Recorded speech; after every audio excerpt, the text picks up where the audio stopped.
todos com a paz do Senhor? Quem está feliz com Jesus hoje? Então encontre uma pessoa bonita do seu lado e dê um sorriso para ela. O que não falta hoje aqui é gente bonita, né? Se eu soubesse, eu tinha vindo com uma roupa dessas aí também, ó. Fui pego de surpresa. Uma alegria estar de volta aqui nesse lindo ministério, revendo amigos, conhecendo irmãos. A simpatia do apóstolo Júlio e da apóstola Joselene chega a constranger, gente. Deus abençoe vocês de todo o coração. E eu me lembrei que da última vez ela falou isso também, que ela me escuta desde pequenininha. Como se eu tivesse 200 anos de idade. É que eu comecei pregando muito cedo. Eu prego desde os 13 anos de idade. E hoje estou com 52, cara de 60, corpinho de 70. Hahaha, porque não é você, bocó. Abra sua Bíblia comigo no livro de Atos dos Apóstolos, capítulo de número 3, e o versículo de número 6. Deus está aqui. Aleluia. Atos capítulo 3, versículo 6. E disse Pedro: não tenho prata nem ouro, mas o que eu tenho, isso te dou. Em nome de Jesus Cristo, o Nazareno, levanta-te e anda. E tomando pela mão direita, o levantou, e logo seus pés e artelhos firmaram. E saltando ele, pôs-se em pé e andou, e entrou com eles no templo, andando, saltando e louvando a Deus. Amém. Feche a Bíblia, coloque no banco, na cadeira, e pegue na mão da pessoa mais perfumada do seu lado. Isso. É dia de festa. Aperte a mão da criatura com carinho até ela falar aleluia. Pentecostal que não faz barulho. Está com defeito de fabricação, não? Vamos orar? Senhor, mais uma vez nós te exaltamos. E nós entendemos que o Senhor está na casa. E que só o Senhor deve ser glorificado nesta noite. E que tudo aquilo que o seu coração desejar, faça acontecer na sua casa. Nós viemos, Senhor, em atitude de te adorar. Portanto, mexe com a nossa alma nesta noite. Revigora o nosso espírito nessa noite. E dê saúde ao nosso corpo, velho e cansado. E fala conosco. É o que eu te peço agora e sempre. E toda a igreja diz: amém. Os que podem, tomem seu assento aplaudindo a Jesus, porque Ele é bom, porque Ele é maravilhoso. O texto que eu li nessa noite, ele não aconteceu na festa do tabernáculo, mas ele aconteceu um dia depois da festa do Pentecoste. Israel tem 3 festas, entre tantas, que são as principais: a Páscoa, o tabernáculo e o Pentecoste. A festa do tabernáculo é uma festa emocionante para o povo judeu. Eles rememoram os anos em que Deus os tirou do Egito e os levou até a terra prometida. Mas no interregno de 40 anos, o Senhor foi quem os sustentou no meio do deserto. E no meio do deserto eles habitavam em tendas. E ali eles conheceram Deus de verdade. Não apenas um Deus, uma divindade que queria ser adorada, mas um Deus protetor, um Deus Pai. Um Deus que se preocupou em todos os sentidos com eles. A caminhada de Israel no meio do deserto é uma epopeia. E nós que lemos a Bíblia nos deliciamos com a história. Porque entre o Egito e Canaã, eles viveram no deserto. Viveram onde? Por quantos anos? Quem é que sobrevive 40 anos no deserto? Num deserto que não tem água potável, num deserto que não tem como plantar o trigo para se fazer o pão, num deserto que não tem como cuidar de animais e deles tirar a pele para fazer a sua roupa. É no meio do deserto que eles conhecem Deus. Aliás, o deserto só era deserto para os beduínos. Para Israel, era um passeio. Porque lá no deserto, a mão de Deus estava sobre eles. Eles conheceram literalmente o significado do nome de Deus, Jeová Jireh, o Deus da providência. Porque foi no deserto que Deus transformou o céu numa padaria. E por 40 anos, todos os dias às 5 da manhã, o pão estava lá na entrada da tenda deles. O dia que eles enjoaram do pão, Deus fechou a padaria e transformou o céu numa churrascaria. E fez chover carne na mesa deles. E eu que pensava que a expressão, menino, você vai comer carne até sair pelo nariz, achava que era da minha mãe ou da minha avó, fui descobrir que era uma expressão divina. Foi Deus quem disse isso ao povo hebreu. Vocês querem comer carne? Então eu darei carne a vocês, vão comer carne até sair pelos seus narizes. Eles descobriram Deus no meio do deserto.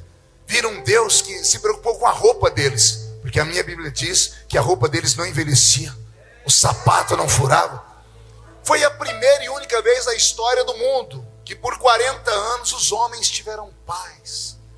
Porque as mulheres não tinham que ficar pedindo dinheiro para comprar roupa. Não tinham que ir para o meio do shopping com cartão de crédito. Porque a roupa não envelhecia, o sapato não furava. Por 40 anos no meio do deserto, eles não tiveram câncer de pele. E era para ter. Porque durante o dia chega a 45 graus na sombra aquele lugar. E no mesmo lugar onde dá 45 graus na sombra, lá pelas 2 horas da tarde, às 3 horas da manhã chega a menos 6 graus centígrados. É um lugar inóspito, é um lugar maluco. Ou seja, ou você vai ter câncer de pele de manhã, ou vai morrer de frio à noite. Pois Deus disse, isso só para os beduínos. Para o meu povo, eu tenho para eles uma sombra durante o dia e uma tocha acesa no calor da noite. Por isso eles fazem a festa do tabernáculo, lembrando como Deus cuidou deles enquanto eles estavam no deserto. Eu não sei se tem alguém aqui no deserto. Fique em paz, porque o deserto só é colocado na frente de um crente quando tem algo muito grande para ele encontrar ali na frente. E no deserto é que você vai conhecer Deus como Ele é. Posso ouvir um glória a Deus por isso? Mas eu quero falar do dia depois do Pentecoste. Esses versículos que eu li aqui têm mexido com o meu coração o ano todo. E olha que eu já preguei em Pentecoste, já preguei em Atos dos Apóstolos 1 milhão de vezes. Mas de vez em quando o Espírito Santo faz um texto saltar nos nossos olhos e ele dá uma revelação mais profunda. O texto que eu li vai mudar a nossa história nessa noite. Pastor, como assim? O texto é extremamente conhecido, Pedro e João na porta do Templo Formosa. Quem nunca leu sobre isso? Quem nunca viu sobre isso? Todos nós já vimos. Desde criança na igreja, eu sempre vejo alguém falar sobre o paralítico da Porta Formosa. Mas um dia desses lendo, Deus fez saltar o texto. E o Senhor me fez ler as palavras pausadamente. E eu percebi que durante anos eu ouvi os irmãos contarem a história de maneira equivocada. E eu acabei contando a história de maneira equivocada porque copiava os outros. Eu sempre dizia que Pedro e João disse ao paralítico, olha para nós. E eles disseram, nós não temos prata, nós não temos ouro, mas que nós temos, isso nós te damos. Em nome de Jesus Cristo Nazareno, levanta e anda. Eu sempre freguei isso e falei isso.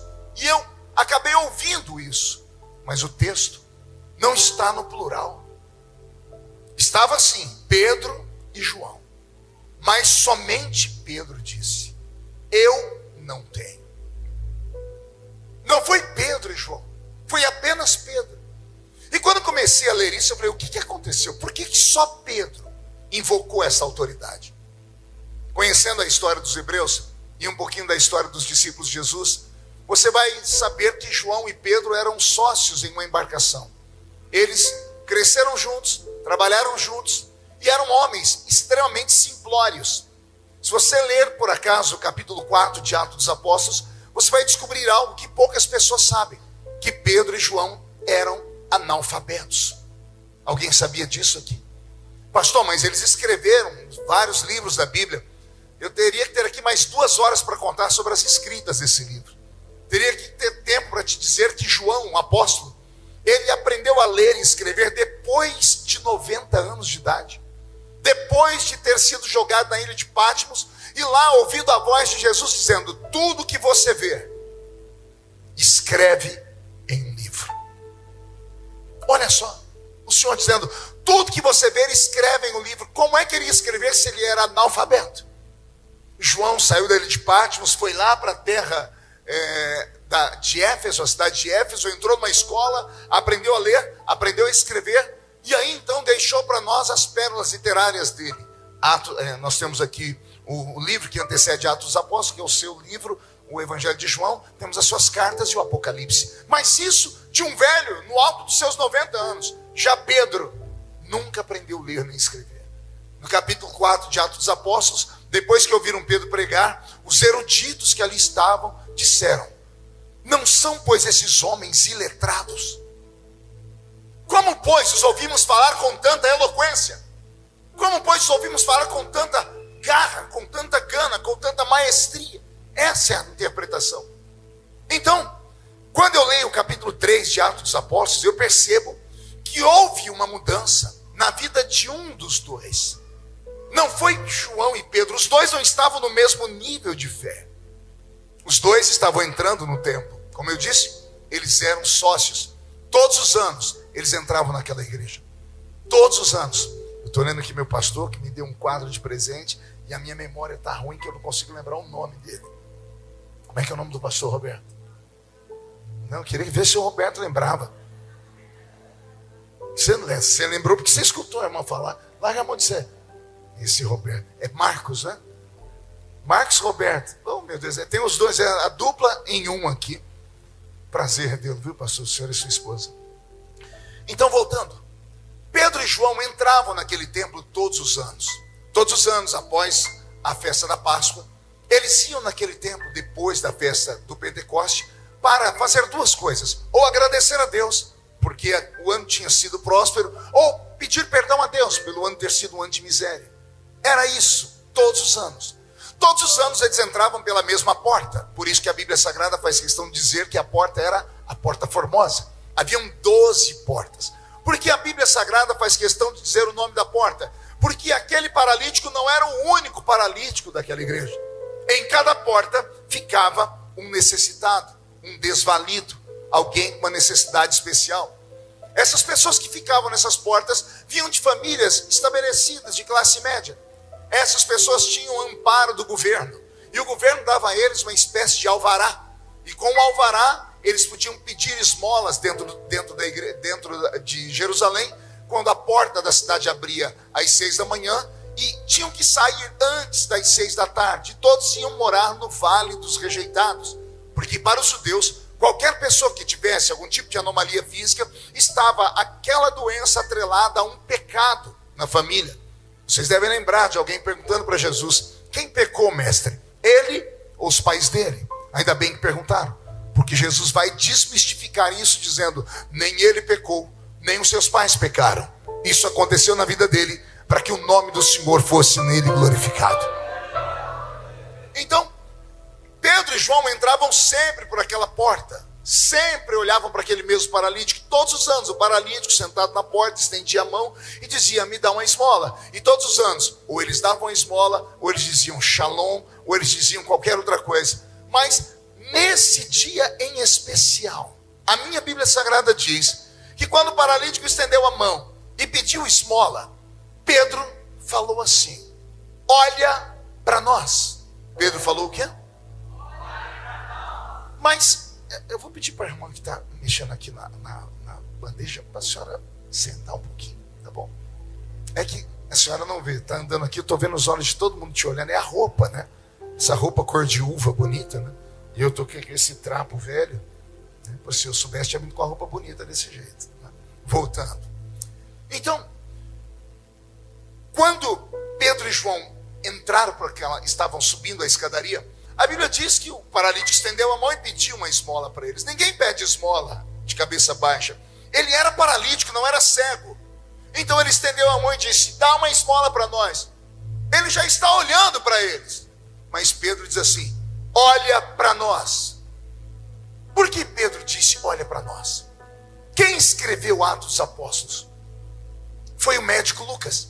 Como foi que Lucas soube dessa história? Pessoas testemunharam isso. E só puderam testemunhar porque ouviram o grito de Pedro, dizendo: olha para nós. Pedro não estava chamando a atenção do paralítico, porque o paralítico já estava olhando para eles. Pedro estava tão diferente que ele queria chamar a atenção das pessoas que estavam entrando dentro do templo pelas outras 11 portas. A igreja já estava cheia. Quando Pedro viu aquele homem pedir esmola, Pedro olhou para ele e disse assim: olha para nós. Ele estava usando isso como um subterfúgio para chamar a atenção de todas as pessoas. O grito foi tão alto que todos pararam e olharam para Pedro. E aí Pedro diz: eu não tenho prata. Por que ele disse eu? Porque quando o paralítico pediu oferta, João já foi mexendo no bolso. João ia dar uma oferta para ele. João não estava no mesmo espírito de Pedro. Pedro não estava normal nesse dia. Pedro olhou para ele e disse: eu não tenho prata. Imagina até João parando, tirando, pegando um saquetel de dinheiro, voltando o dinheiro para dentro do saquetel, olhando para Pedro, tentando entender o que está acontecendo. Todas as pessoas estão olhando e Pedro começa a gritar mais alto: eu não tenho prata, eu não tenho ouro, mas o que eu tenho,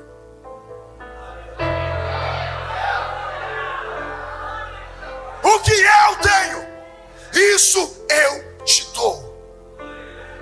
Até João está olhando para Pedro para ver o que Pedro vai dar para ele. Porque se Pedro não tem ouro, não tem prata, o que Pedro vai dar para ele? As pessoas estão olhando e procurando um saco de pão, roupa, sapato, e não tem nada disso.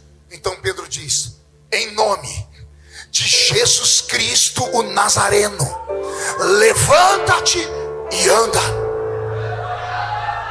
E o paralítico? Não.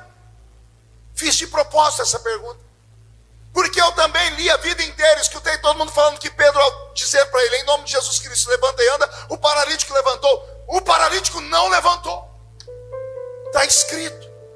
Pedro usou o que ele aprendeu no curso de teologia com Jesus. Jesus diz: em meu nome farão milagres. Pode clamar pelo meu nome que tudo que vocês pedirem vai acontecer. Pedro aprendeu. Aí Pedro vai usar o curso de teologia em prática. Em nome de Jesus Cristo Nazareno, levanta e anda. E o paralítico não levantou. Não funcionou a fórmula teológica. Não sei o motivo.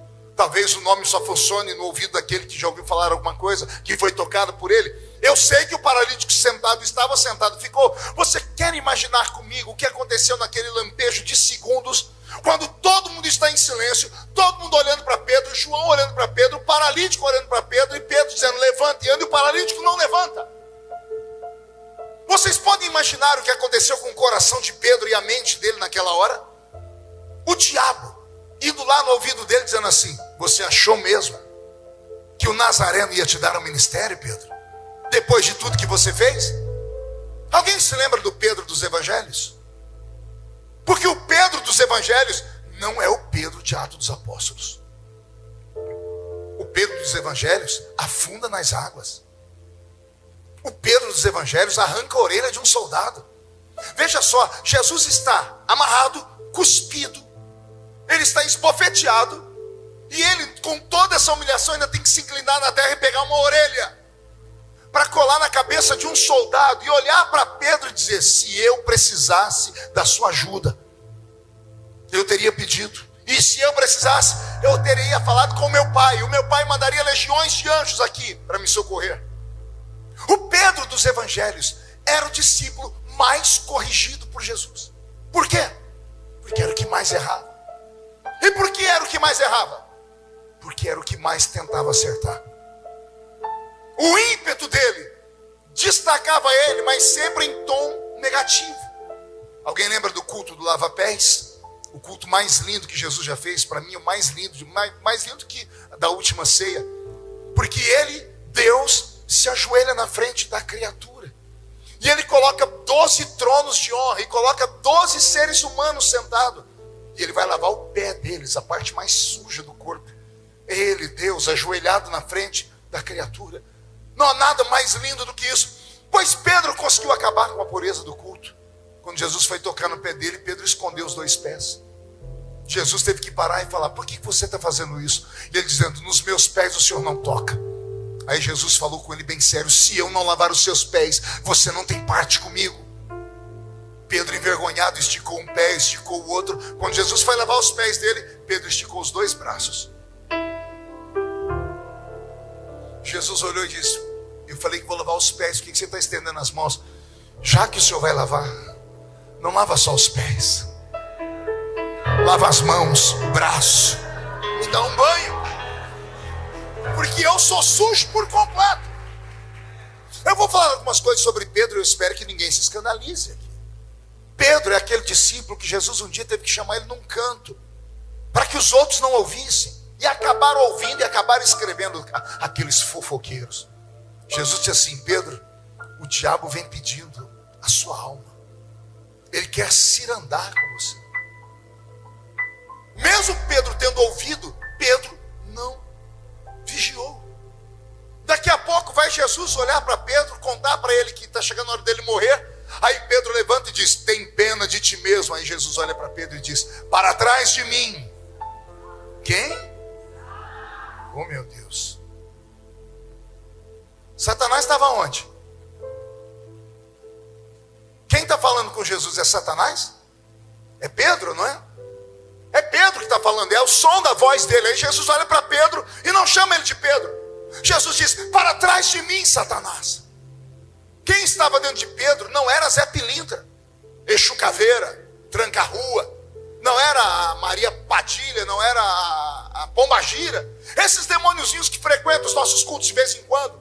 Quem estava dentro de Pedro era o príncipe do inferno, era a estrela da alva caída, era aquele que derrubou Adão, aquele que é o nosso arqui-inimigo. Quem estava dentro de Pedro era o chefão. O diabo andou dentro de Pedro por 3 anos e meio. Pedro nunca foi liberto. Por isso que Jesus falava: um dia você vai se converter. Só que tem uma coisa que me deixa emocionado. Pergunte o quê? Com todo esse defeito, Jesus nunca falou assim: Pedro, para trás de mim você. Jesus disse: para trás de mim Satanás. Mas Pedro fica. Jesus teve paciência com Pedro. Aleluia. Eu me emociono só de imaginar. Ele lutou com Pedro. Quando Jesus disse assim: um entre vós é o diabo, todo mundo olha para o Judas. Não era o Judas, era Pedro. Satanás dentro dele. Tente lembrar outras histórias de Pedro, você vai ver Pedro sempre sendo corrigido. Tem um dia que é muito interessante. Eu vou precisar da ajuda de alguém aqui. O senhor, pastor, pode me ajudar? Vem aqui, por favor. Por favor, pastor Miqueias. Por favor, pastor Miqueias, fique aqui do meu lado. Eis aqui o meu Pedro dessa noite. Vai pagar todos os pecados agora. Capítulo 16 de Mateus. Jesus chama os discípulos e diz: hoje eu quero dar um ensinamento para vocês. E o ensinamento que eu vou dar para vocês, eu vou usar um de vocês de modelo. Aí Jesus diz: Pedro, vem cá. Quando Pedro levanta, todo mundo começa a murmurar já. Vai, murmura aí. De novo, Pedro, de novo. Oh, meu Deus. Eu imagino até Pedro coçando a cabeça, Pedro, dizendo: o que eu fiz dessa vez? O que eu fiz dessa vez? Calma, Pedro, vem cá. Mateus 16, olha o que Jesus vai falar para ele. Aprendam. Tu és Pedro, e sobre esta pedra eu edificarei a minha igreja, e as portas do inferno não prevalecerão contra ela. Fica aqui perto. Você sabe por que você deu glória, não? Porque esta palavra é viva. Ela não saiu da boca de anjo, nem de apóstolo, saiu da boca do Cristo, o verbo. Ele olhou para Pedro e deu um ensinamento que a igreja católica deturpou. A igreja católica diz que Pedro é o alicerce da igreja. Se Pedro fosse o alicerce da igreja, a igreja estava morta há muito tempo. Jesus está falando com Pedro, então eu vou agora fazer a parte de Jesus falando, mas eu vou pregar com a voz e com a mão, e eu preciso que você preste atenção. Pedro é o único discípulo que tinha 3 nomes. Sim ou não? Tinha dias que Jesus chamava ele de Simão, tinha dias que Jesus chamava ele de Cefas, e tinha dias que Jesus chamava ele de Pedro. 3 nomes. Por quê, pastor? Vou te dar só uma luz para você estudar depois, senão você não... As pessoas têm que buscar conhecimento também. Eu sou casado há 32 anos com a irmã Edileuza. E 32 anos casado, nós temos um vínculo de intimidade que eu não chamo ela de Edileuza. Eu chamo ela carinhosamente Di. Então, todos os dias quando eu converso, Di, tá tudo bem por aí? Di. É a forma carinhosa. De vez em quando eu falo assim, Edileuza, ela para e diz: por que você está me chamando assim? Eu falei: porque é o seu nome de batismo. Não. Você só me chama assim quando tem um problema. Acontece com alguém aqui também assim em casa ou não? Todo mundo. É mais ou menos isso. Em cada momento Jesus chamava ele de um nome. Tinha horas que Jesus estava alegre e chamava ele de um nome. Você vai ter que descobrir, não vou falar qual. Tinha horas que Jesus estava triste e chamava ele por outro nome. Tinha horas que Jesus ia repreender ele e chamava ele por outro nome. Tá bom? É por isso que ele tinha 3 nomes. Fica aqui perto de mim, Pedro. Olha só. Preste atenção na minha voz, na minha mão. Tu és Pedro. A palavra Pedro é uma palavra grega que significa pedra pequena. Pedra esmiuçada. E pedra esmiuçada é areia. E areia é aquele elemento que existe nesse nosso mundo, essa matéria, que nada que você tente edificar em cima dela resiste. Por isso o contexto sobre a edificação da igreja. Jesus está falando exatamente o contrário do que pensam os católicos. Jesus está falando assim: tu és Pedro, uma pedra pequena que não presta para nada. Você é uma pedra esmiuçada. Jesus está dizendo, você é um nada. Os discípulos, todo mundo concordando. É verdade. Jesus revelou Pedro. Tu és Pedro, uma pedra pequena que não presta para nada. Mas sobre esta pedra.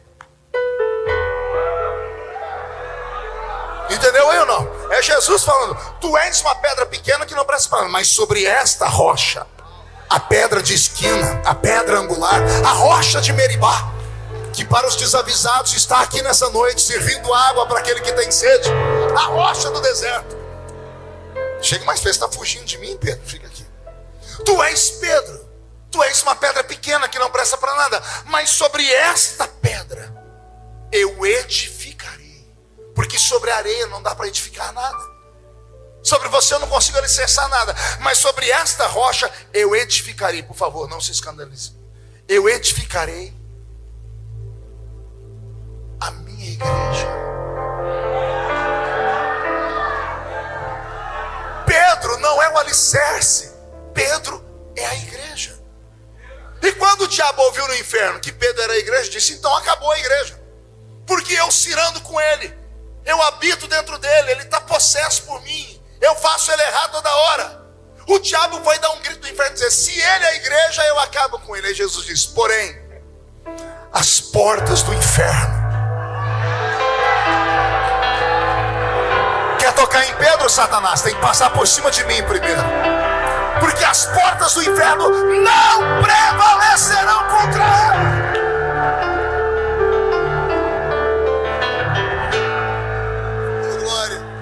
É emocionante, não é? O dia que eu entendi isso, eu chorei copiosamente. Pergunte por quê. Se Jesus tivesse chamado João para falar que João era a igreja que ele ia edificar, eu não conseguiria ser como João. Porque João era educado, o temperamento dele era diferente, era mais brando, era um cavalheiro. Se Jesus tivesse chamado Mateus, o único que tinha anel de formatura da trupe dos 12, formado pela Universidade de Jerusalém, um moço que era formado em economia, por isso Roma o contratou para ser cobrador de impostos. Eu não conseguiria chegar aos pés de alguém que tenha frequentado uma faculdade, porque vem de família rica. Se Jesus chamasse André, moço polido, moço com autoridade. Se Jesus tivesse chamado Filipe, o mais politizado de todos, o único que ganhou o judeu em quem não havia dolo, Natanael, eu não conseguiria me espelhar em nenhum deles. Mas em Pedro, eu me espelho. Eu sou um Pedrão. Eu sou um Pedro da Silva Sauro. Tentando acertar, eu acabo errando. Eu até pulo nas águas, mas eu acabo afundando. Eu não deixo ele lavar meu pé, porque às vezes eu acho que eu não mereço mesmo. Então eu tenho que ouvir ele puxar minha orelha e dizer assim, não é porque você merece, é porque eu te amo. Pela graça sois salvos, por meio da fé. Isso não vem de vós, porque é um dom de Deus. Ninguém aqui dentro pode ser salvo por obra própria. Se houvesse qualquer coisa que o homem pudesse fazer para ser salvo, Jesus não teria morrido na cruz do Calvário. Nós não fomos salvos porque merecemos, fomos salvos porque Ele nos amou. E quando Ele pegou o Pedro e destacou o Pedro, era a maneira dele falar assim, gente, olha para Pedro, se eu uso ele, eu uso qualquer um de vocês aí. Então, você só precisa acreditar. Então Pedro é esse discípulo. Todas as memórias que eu tenho de Pedro lá nos evangelhos, é ele errando, é ele tombando, é ele caindo, é ele afundando, é ele possesso. Esse é o Pedro. Mas o Pedro de Atos 3, muda a música, Pedro, não é o mesmo Pedro. Ele arrumou uma autoridade que eu nunca vi na vida. O diabo falou no ouvido dele, eu tenho certeza, você não tem ministério, porque Jesus, embora tenha te dado misericórdia e te trazido para perto dele, Pedro, ele não vai te usar. Está aí, você usou o nome dele, o paralítico não levantou, Pedro. Era para Pedro ter saído correndo dali, dizendo assim, acabou meu ministério. Eu talvez faria isso, mas Pedro não estava normal. Ao invés de Pedro correr para longe do paralítico, ele pulou em cima do paralítico. Está escrito, e Pedro, tomando o paralítico pela mão direita, o colocou em pé. Eu queria saber como é que alguém coloca um paralítico em pé. Porque as pernas não ficam eretas. As pernas podiam ser toda torta. Pedro não olhou para nada disso. Pedro não estava normal. Havia uma confiança dentro dele, havia uma fé dentro dele, que se Jesus der para nós aqui nessa noite, eu estou com o corpo todo arrepiado. Se Jesus der para nós a metade do que ele deu para Pedro, um décimo, eu já estou feliz. Quando você sair por aquela porta, eu tenho pena dos demônios que mandam na rua da sua casa. Eu tenho pena dos demônios que atormentaram a sua família essa semana toda. Não vai sobrar demônio na sua casa, nem na rua da sua casa, nem para fazer mandinga. E se alguém acredita nisso, agora reage, dá um grito bem alto de glória a Deus.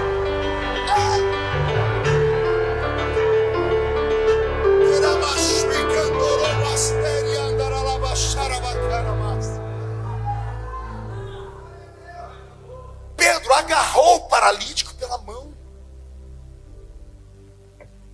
Pedro recebeu uma palavra de Jesus junto com todos os que estavam ali, incluindo João. Mas só Pedro acreditou nela. Pergunte qual a palavra. Atos 1:8. Alguém lembra o que está escrito lá? E recebereis poder, ou recebereis virtude, ou recebereis autoridade. No original a palavra é virtude. É o mesmo verbo que Jesus usou para a mulher do fluxo de sangue.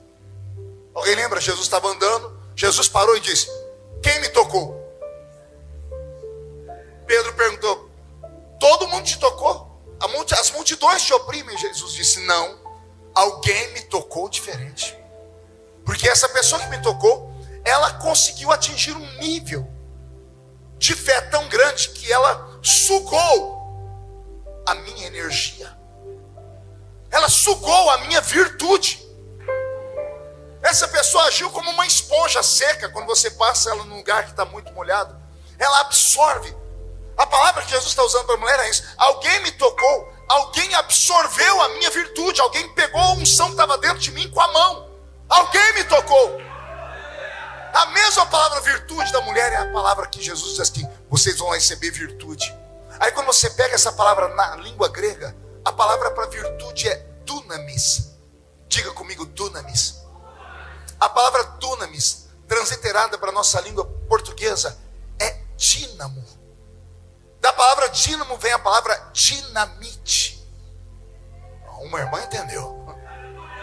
Jesus está dizendo, vocês receberão virtude. Vocês receberão um dínamo. Um dínamo é um gerador de poder. O que é um dínamo? Se você for em qualquer oficina, você vai lá ver um dínamo. O dínamo, ele converte energia mecânica em energia elétrica. O que é energia mecânica? Você pega uma pessoa pedalando a bicicleta. Ela vai pedalando. Aquilo é energia mecânica. Ela está produzindo aquela energia. Por isso que anda pouco. Mas quando você coloca combustível, a combustão, a bicicleta vira uma moto. Aí ela tem os arranques e sai correndo. Aquela força que a moto tem, a bicicleta não tem, porque dentro dela há uma energia elétrica, como na bicicleta há uma energia mecânica. O dínamo é um transformador de energia. O Senhor está dizendo, eu vou dar para vocês algo que quando entrar dentro de vocês, vai converter a energia humana em uma energia divina. Vão olhar para você e vão ver só um homem, mas quando você atuar, você vai atuar como um filho de Deus. João olhou a carcaça de Pedro. Quem olhou só viu a força mecânica. Mas quando Pedro tocou no paralítico, o que estava dentro dele passou para o paralítico. Mais ou menos o que aconteceu com a mulher quando tocou em Jesus. Quando tocou um no outro, a unção que estava em Pedro foi parar dentro do paralítico e entrou dentro das células dele, foi nas juntas e medula, e modificou os ossos, modificou tudo que estava dentro dele e endireitou o poder criativo de Deus. A nossa geração não conhece mais esse poder, mas a geração na qual eu nasci, a mais antiga, da qual eu ouvi histórias, eles tinham esse poder. Quantas pessoas eram curadas no culto? Quantas pessoas eram arrebatadas no culto? Quantas pessoas tinham visão de anjos no culto? E por que nós já não temos mais essas coisas? Porque nós agimos na força mecânica. Tudo que a gente faz é uma produção nossa. A gente que canta, a gente que bate palma. Nós não conseguimos converter essa fé, esse desejo, essa nossa crença em uma crença sobrenatural, como os discípulos conseguiram. Nem todos. Pedro conseguiu. Pedro ficou tão anormal que a minha Bíblia diz, e eu acredito que está escrito, que colocavam os paralíticos, os doentes, na rua. Não era para Pedro tocar. Era para quê? A sombra de Pedro. Isso aqui, ó, esse negócio que me acompanha, as pessoas só queriam que isso aqui tocasse nelas. Que homem é esse? Que afunda na água e agora levanta um paralítico? Que arranca a orelha de um soldado e agora a sombra dele cura as pessoas? Quer ir mais longe? Os homens que ouviram Pedro pregar sabiam que ele era um analfabeto. Mas quando Pedro começa a pregar depois de Atos dos Apóstolos, ele recita pelo menos do Gênesis até o tempo do profeta Samuel. Depois ele atravessa o Velho Testamento inteiro recitando versículos de cor.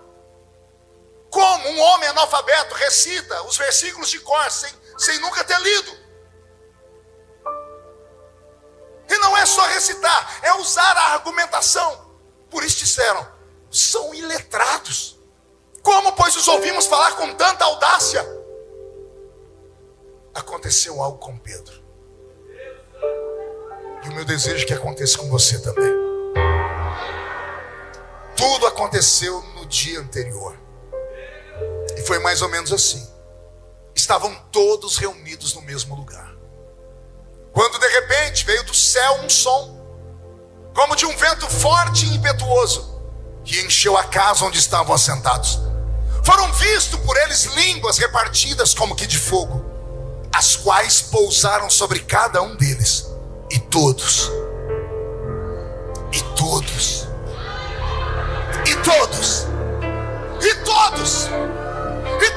foram cheios do Espírito Santo e começaram a falar em outras línguas conforme o Espírito Santo lhes concedia que falassem. A Bíblia diz que enquanto isso acontecia, haviam varões judeus de 14 nações que estavam em Jerusalém, homens que vieram da Capadócia, da Frígia, da Panfilha, da Arábia, de Cirene, da África, estavam todos ali. E essas pessoas dessas 14 nações começam a dizer: não são, pois, galileus esses homens? Como, pois, os ouvimos falar das grandezas de Deus no nosso próprio idioma? Alguém teve uma ideia brilhante de dizer: eu já sei o que é. E alguém perguntou: o que é? Eles estão bêbados. Pedro ouviu. O Pedro que negou Jesus 3 vezes. Diante de uma vendedora de púrpura, por medo de morrer. O Pedro que tinha medo de enfrentar uma vendedora, pulou no meio de uma multidão. A Bíblia diz que era uma multidão. E Pedro, saltando no meio deles, disse: não tem ninguém bêbado aqui. O que está acontecendo aqui é o que foi predito pelo profeta Joel, que disse: e eis que nos últimos dias derramarei do meu espírito sobre toda a carne. Vossos filhos e vossas filhas profetizarão, vossos velhos terão sonhos, vossos jovens terão visões. Como é que Pedro recitou esses textos do profeta Joel, escrito 835 anos antes? Se os livros estavam esparramados no Mar Morto, nas cavernas do Qumran. Você está entendendo o que eu estou falando? A carcaça era a mesma, mas havia dentro dele algo divino. Não, Senhor, me perdoe, eu falei errado. Não havia algo dentro dele, havia alguém dentro dele. Ele já não era mais um, era 2 em 1. A carcaça, o veículo era Pedro, mas dentro era o Espírito Santo. Aí o Espírito Santo começou a dar a Pedro, após o Pentecoste, os dons. Eu comecei a mapear aqui, Pedro recebeu pelo menos, dos 9 dons do Espírito Santo, pelo menos uns 5. Veja só, ele falou em línguas e em variedade de línguas, porque as pessoas ouviram e conseguiram interpretar. Pedro usou o dom da fé, porque ao levantar o paralítico não é dom de cura. Curar paralítico é colocar a mão sobre eles e os curar. Pedro não colocou a mão, Pedro agarrou o paralítico e colocou ele de pé. Dom de operação de maravilhas. Ao pregar com audácia, ele está recebendo o dom da palavra da sabedoria. Diante de Ananias e Safira, meu Deus, lá vai Ananias, levando uma oferta na igreja. Ah, se fosse na minha, eu tinha abençoado Ananias. Ele vendeu a casa, está dando a metade do valor na igreja. Qualquer pastor ficaria feliz, menos Pedro. Ananias falou, está aqui a casa, eu vendi por X, está aqui o valor. Pedro olhou e disse, por que mentistes? A quem? Como ele sabia? O Espírito Santo estava dentro dele. A palavra do conhecimento. Aqui nós temos 2 atuações. Palavra do conhecimento e discernimento de espírito. Por isso Jesus entregou na mão de Pedro a chave da igreja. Ele queria uma igreja que entendesse que ela não é perfeita, mas que se ela se entregar, ela é usada com uma autoridade que ninguém nunca viu. Se ele usou Pedro, ele pode usar qualquer um de nós aqui nessa noite. Já que nós estamos nesta festa linda, e eu acho que hoje é o último dia, que o Senhor Deus visite esse ministério, que daqui até o ano que vem, essa igreja cresça, mas de um tanto, que haja um avivamento tão grande, mas tão grande, que quando me convidarem para vir aqui, eu vou falar, o que foi que aconteceu? E vocês vão dizer, naquele dia nós recebemos uma visitação do Espírito Santo. Eu não tenho prata, eu não tenho ouro, mas o que eu tenho nesta noite é esta palavra que veio do Espírito Santo. Recebe ela e se alegra na presença do Senhor. Por favor, tenha fome de Deus, tenha sede das coisas sobrenaturais. A nossa fé é uma fé pentecostal. A nossa fé é uma fé anormal. A nossa fé é uma fé que nem a NASA consegue estudar. E se você está no meio desta fé, não importa se você é estudado, se você tem formatura, se você é poliglota, você tem que simplesmente ignorar toda a parte humana e absorver aquilo que é divino, esta virtude. Porque isso pode acontecer. É possível? É claro que é. Vocês estão olhando para um ex-cortador de cana-de-açúcar. Como é que alguém que cortou cana-de-açúcar pode ter essa habilidade para falar? Porque eu estudei muito, tive habilidade para estudar depois, mas eu sempre fui fluente.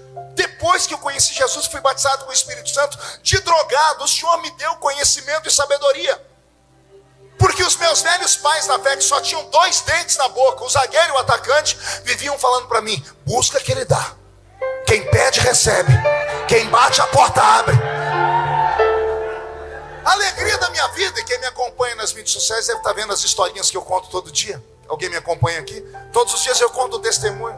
Já temos lá quase 100 testemunhos. Eu sempre conto sobre isso. A minha bênção na igreja foi que quando eu me converti, ao invés de eu me apegar aos jovens da igreja, eu me apeguei às irmãs do círculo de oração.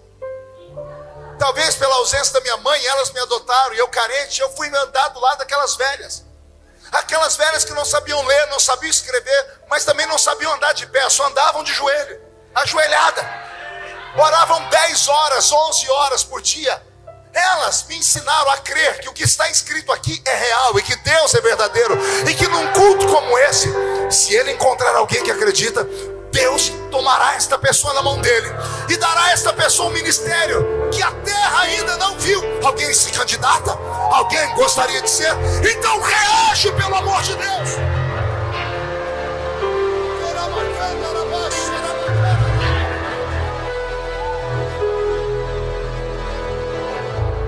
Eu vou terminar dando apenas um ensinamento.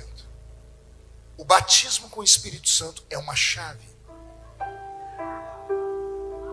O crente batizado com o Espírito Santo, aquele que recebeu o batismo com o Espírito Santo e orou em línguas, ele recebeu uma chave.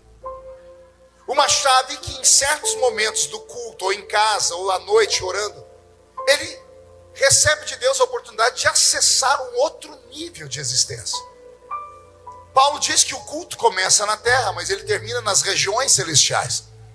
O culto vai crescendo. De que forma? Quando vocês se ajuntam, uns têm salmos, outros têm testemunho, palavra e louvor, louvor e palavra, o culto vai crescendo. Na medida que o culto vai crescendo, quando há essas explosões de glória, nós já começamos a sair da terra. Nós começamos a caminhar nas regiões celestiais. E o que tem nas regiões celestiais, pastor? Tem um armário. Um armário com 9 prateleiras nele. A chave para abrir esse armário é o batismo com o Espírito Santo. Como é que eu acesso? Orando em línguas. Você é batizado com o Espírito Santo e não falou em línguas porque, pastor, eu não senti. Você quer sentir o que para falar em línguas? Ô, infeliz. Um fogo no pé, vento na cara, que o arcanjo Miguel abana você. Você não tem que sentir. A nossa fé não é uma fé de sentimentos, é uma fé de convicção. Eu recebi o idioma do céu. Você recebeu o idioma do céu. Eu não tenho que falar quando eu sinto. Bom, o apóstolo Paulo foi ensinar sobre isso no capítulo 14 da primeira carta aos Coríntios. Ele disse assim: aquele que ora em espírito, aquele que ora em línguas, o seu espírito ora bem. Paulo, o erudito, vai tentar explicar e dar um nó na cabeça da gente. Quando você ora em línguas, a sua mente fica sem fruto, mas o seu espírito ora bem. Paulo está dizendo, para você que quer ter uma vida sobre-humana, você tem que se anular. Parar de buscar a racionalidade. Porque não há racionalidade num culto pentecostal. Que explicação tem para esse irmão que você sabe que não sabe nem falar o português direito, de repente Deus toma ele começa a orar no idioma, aí você vai perguntar para ele, vai falar, foi Jesus que me ensinou. Você pergunta que escola que ele foi, não foi na escola, não, foi num culto, foi em casa, foi assistindo uma fita cassete. Como assim? Se você teve a capacidade de acreditar que recebeu línguas, você recebeu já a chave. Acesse o mundo espiritual. Acesse o mundo espiritual. Que pena que os filhos das trevas são mais prudentes do que os filhos da luz. A pastora contou o testemunho aqui do pastor. Se o pastor viesse aqui contar para vocês como é que nasce um pai de chiqueiro, alguns iam ter ânsia de vômito. Sabe o que é um pai de chiqueiro? É um feiticeiro. Não se nasce da noite para o dia. A pessoa demonstra desejo porque ela tem uma habilidade extrasensorial. Todos que estão aqui têm. Como o senhor sabe, pastor? Você está em Cristo. Você teve a percepção de se converter. Por que os outros não se convertem? Não tem sensibilidade. Você foi atingido pela palavra porque você tem um nível de sensibilidade espiritual aguçado. Então você tem também. A sua sorte é que em vez de te levarem para um terreiro de macumba, você vai parar dentro de uma igreja. Porque senão você teria se tornado um feiticeiro também. Tem um livro do Bispo Macedo chamado Orixás, Guias e Caboclos, Deuses ou Demônios. Todo crente deveria ler aquilo, para você ver o que é que um ímpio faz para receber poder do diabo. Homem ou mulher, raspam a cabeça. Para o homem é mais fácil, mas para a mulher rapar a cabeça. Eles levam a pessoa para um lugar abandonado. A pessoa começa a receber espíritos. O primeiro espírito que eu li lá é o espírito de herê, espírito de criança. A pessoa é tomada por um espírito, fica engatinhando, fica falando como criança, dadá, gugu. Daqui a pouco vai ficando adolescente. A pessoa apanha do invisível. Cicatrizes se abrem nas costas da pessoa como se ela tivesse apanhado de chicote. Cicatrizes que são fechadas com ebó ou obá, osso de gente, osso de morto triturado, um pó que os feiticeiros usam para sarar as feridas espirituais. Daqui a pouco essa pessoa, ela entra num jejum frenético de 30 dias, sem comer e sem beber. O jejum é quebrado. Ela comendo carne em estado de putrefação, de gente morta. Ela bebe sangue de animais. E depois que ela quebra o jejum, ela vai se limpar, tomando banho em fezes e urina. O diabo degrada o ser humano, leva o ser humano ao lixo, assim, para acabar qualquer tipo de virtude que havia na pessoa, ou dignidade.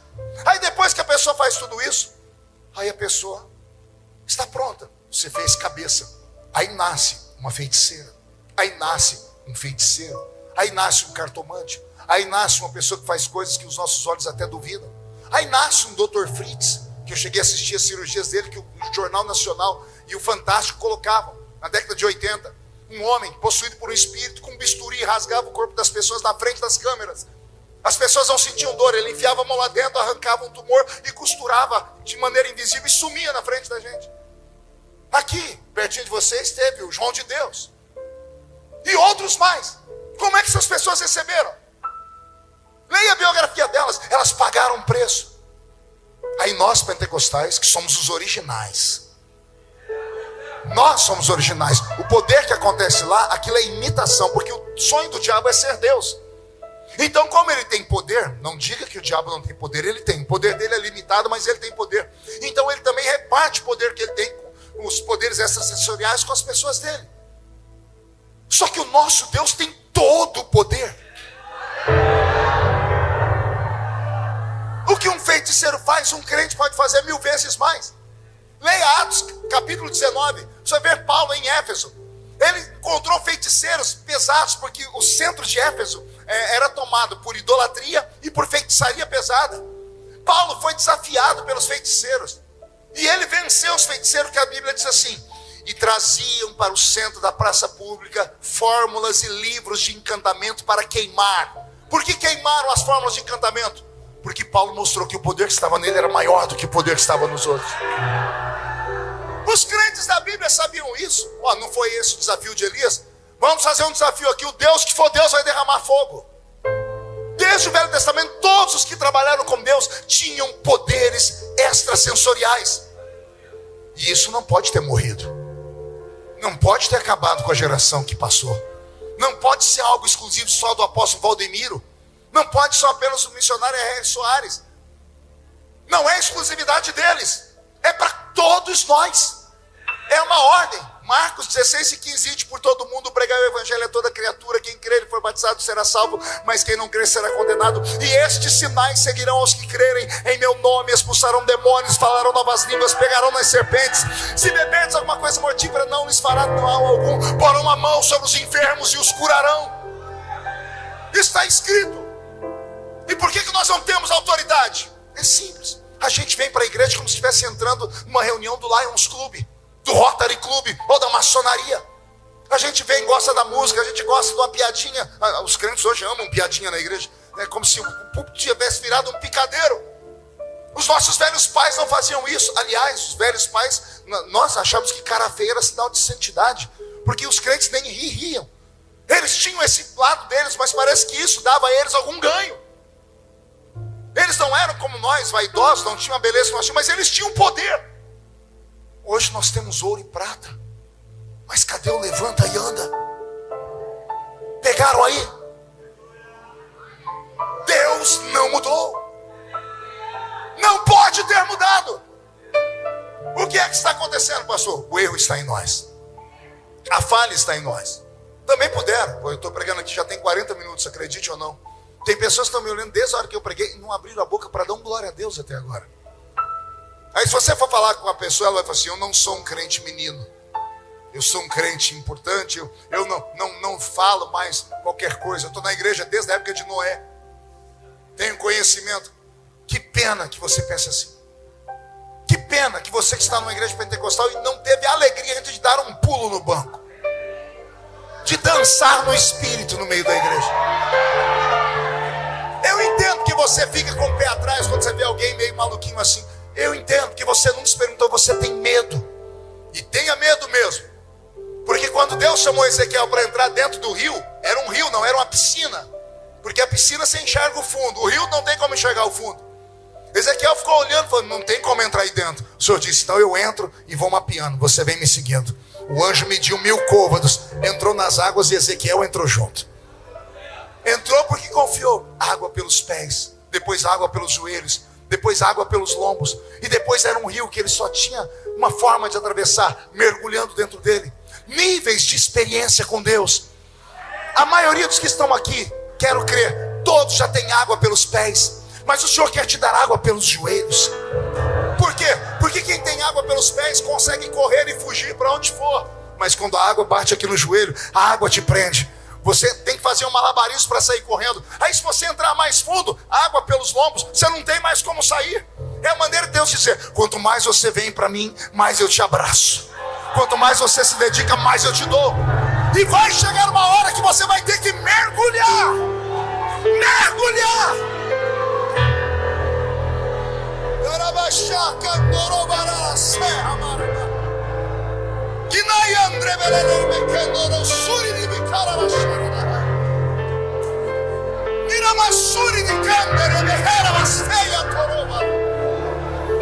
Jesus está na casa, o Espírito Santo está na casa, os anjos estão aqui dentro. Recebe a sua parte.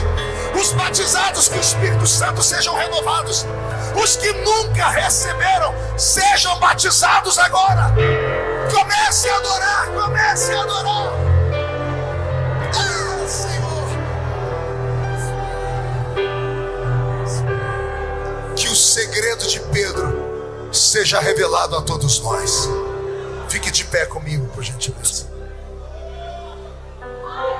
Feche seus olhos.